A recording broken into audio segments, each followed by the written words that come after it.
大王唔好意思，唐太科嚟遲咗。我終於翻嚟揾到你，咦？點解大王你變到咁嘅樣嘅喂？因為我計個數，唔知點解好多人一路問我，佢話項少龍幾時會再喺大銀幕出現？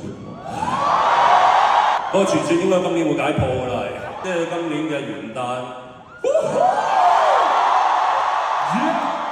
咁你哋要做咩啊？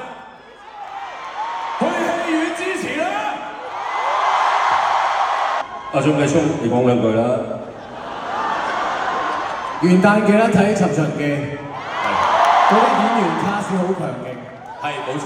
係啊，有一個唔好講邊個啦。唔係一個好欣賞嘅演員叫張繼聰咁樣。係咪啊？有兩個我都好欣賞，而家企喺度。啊，俾翻你香港隊長。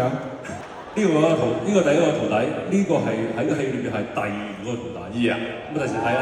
好，係。